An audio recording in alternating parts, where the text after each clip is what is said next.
Christmas Day. Without further ado, are you ready for another comic? Please put your hands together and go wild for the wonderful Omar Kazim.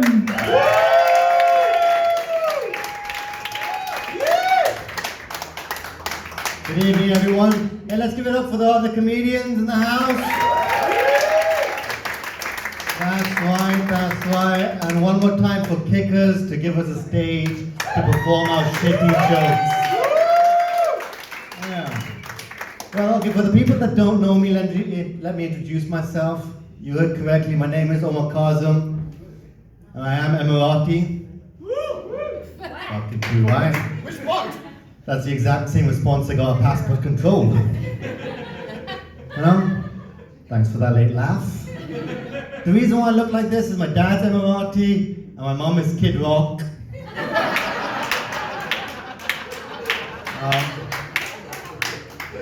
Thank you. My mom's actually Scottish. Half Emirati, half Scottish. And basically my mom, growing up, she told us never believe in blind faith.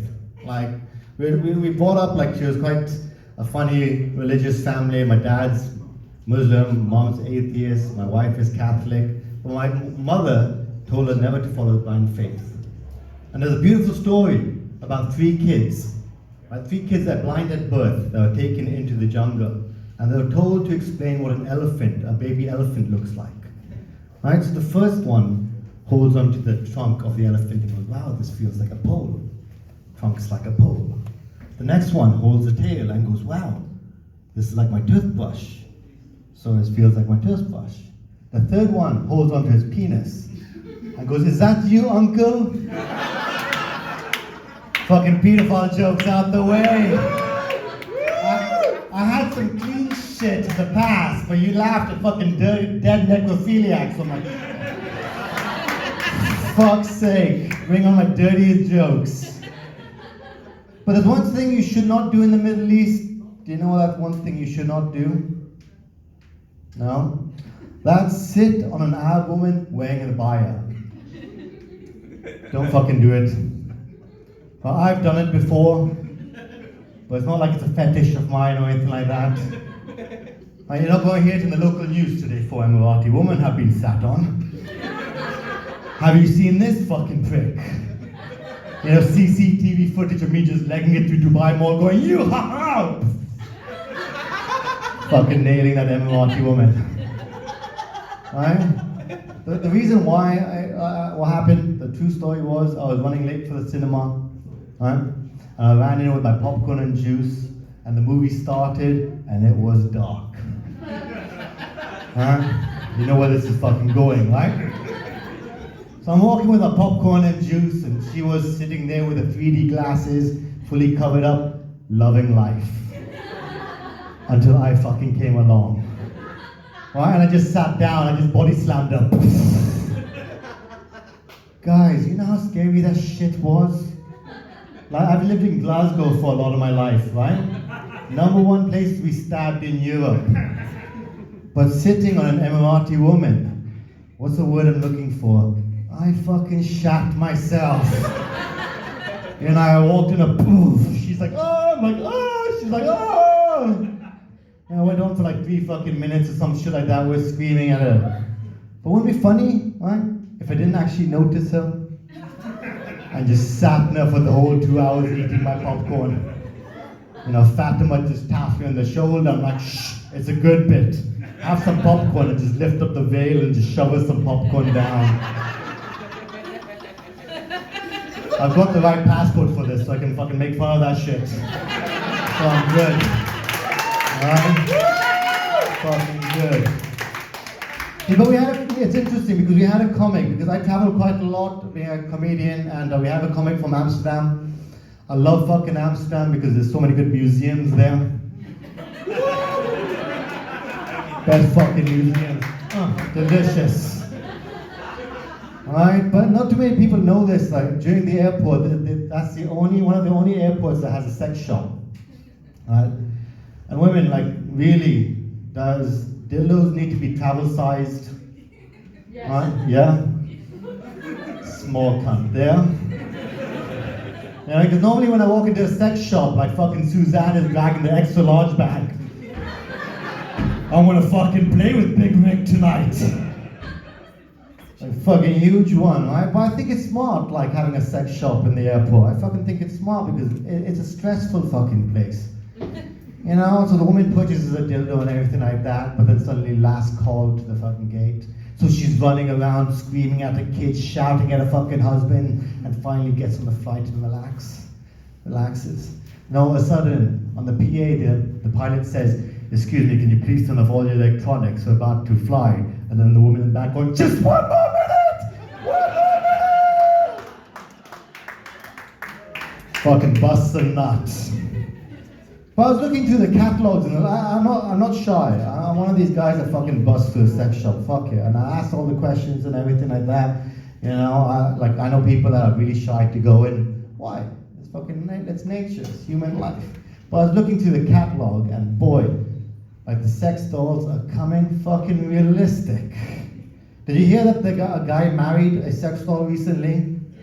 Yeah, you all heard that? Guys, I'm Emirati. I'm fucking got 3 slots left. You know, what if I get a sex doll for my 3rd wife? You know? I'll walk into my cousin's wedding and I'm like, hey, I'll meet my uncle. I'm like, "Hey, Abdul, this is my 1st wife, Kirsten." That's right, she's Australian. My 2nd wife, Fatima, I went more traditional, keeping in the fucking family. You know, and right behind me is Ballbuster 3000. Right? You should see what she does with her fucking thighs. Delicious. But I don't know whether you know this. It's like when, like, if you're Muslim and you marry 3 people or 2 people, you have to treat the woman the exact same. So if you buy your 1st wife a car, you have to buy the 2nd wife an equal car, like same value. To the point, even if you have sex with your woman for a certain amount of time, you have to go treat your 2nd woman the exact same way. Right? So it'd be awesome if I married Ballbuster 3000. Because I'll go up to my 1st wife, I'm like, baby, I thought hard. Here's some AAA batteries. You lucky gal, you. Alright? Now go to your fucking cupboard. I expected one feminist going, "Fuck you, what the fuck are you doing?" It's about I'm a December baby. Right? So I was born in December, everything like that. Let me try this new joke out on you. You seem like a lovely crowd. You know, I was born in December. Who's here has a birthday? Woo! Today. Fuck yeah, happy birthday, Max. I knew that because he's my friend. Yeah! So I'm a December baby, and if anybody comes out to me afterwards going, "Yeah, you're Sagittarius as well, yay. Today you're blessed with a lot of love, opportunity and everything," you know, just fuck right off, right? Take your daily horoscopes and shove it up your fucking ass. But the thing is, right, like my mom made a tradition, like to put up the Christmas tree on my birthday. And I was such a stupid kid, I thought that was my fucking tree. Like, didn't realize it was Christmas, that was my fucking tree. Like I walk into friends' places and see the tree up, I'm like, fucking my man, you remembered my birthday. You know, thank you. And the parents were looking at me, going, "Jesus, no, we fucking 100% forgot your stupid birthday. Get the fuck out." And then my mom used to take me to all these like hotels and everything like that, where they have lavish like trees and everything like that. And on that day, I realized Hilton loved me more than my mom did. You know? I fucking walked into my house, look at this fucking shitty tree. There's no fucking reindeers, no fucking sleigh. What the fuck are you on about? Step up your game, bitch. Step up your game. You know? But then like literally, I grew up. You know? And my dad said the most Emirati thing I've ever fucking heard. Like, most Emirati thing. You know we love gold, right? You could say yes. Yeah. You have a gold fucking burger, gold cocktails, gold ATM. My dad thinks Great Gatsby, the movie, is fucking porn. You know? But like literally, like for like one day we were designing the Christmas tree because we celebrated everything when we were growing up. Like we celebrated Christmas, Eid, even Diwali. This year doing fucking Hanukkah. Fuck it. I can say that shit now. Yeah, fucking Hanukkah. Shalom, motherfuckers. You know, like a few months ago, I had to say, like a few months back, I had to say fucking Jew like it was the 1940s. I couldn't say that shit out loud, but now, shalom. You know? Thank you. I don't know why you're fucking clapping me. I didn't make this peace deal. I didn't sign that shit. Okay, but so my dad's the most Emirati thing in the fucking world. So we were designing the fucking Christmas tree, my brother and I, with like gold, blue, you know, doing all these little sprays, everything. Like, took hours. And my dad busted into the room with like hundreds of gold beads around it, and he just wraps on the fucking floor. And he gets it around the tree and he starts wrapping it around the tree, wrap, like a fucking Cuban in a cigar. Just wrap. And I'm looking at my brother going, Jesus, he's fucking our shit up. Hours of shit to do, right? So he wraps the whole fucking tree in gold. And he stood back and he just said, we need more gold. And he fucks off. That's all he said, we need more gold. Most Emirati thing I've ever fucking heard. I love that line. I use that all the time now. Like when I'm at work, I have to wear the kandura, yes. So a guy doing a presentation, at the end I look at him going, presentation was good, but needs more fucking gold, and I just fuck off. I have sex with my wife, and I look at her, I'm like, baby, that was good, but it needs more fucking gold. And I just fuck off. You know?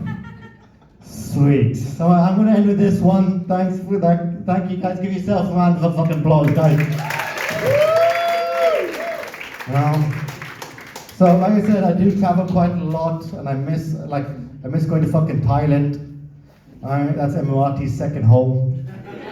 You know, I love fucking Bangkok. I actually met my uncle in Bangkok, and I was like, "Hey, Abdul," while the ping pong ball was flying over me. Yeah, the fucker actually caught it in his mouth. Have you ever seen an Emirati guy catch a soggy ping pong ball in his mouth? It's like a fucking seal.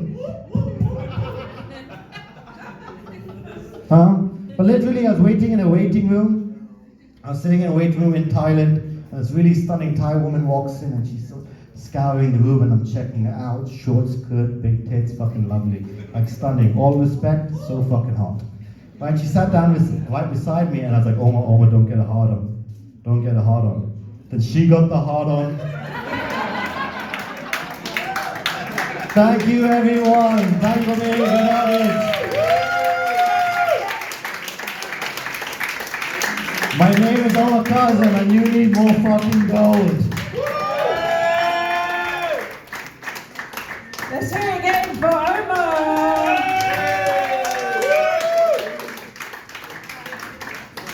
Now you remember at the start of the show when I said we don't allow videoing? That's why.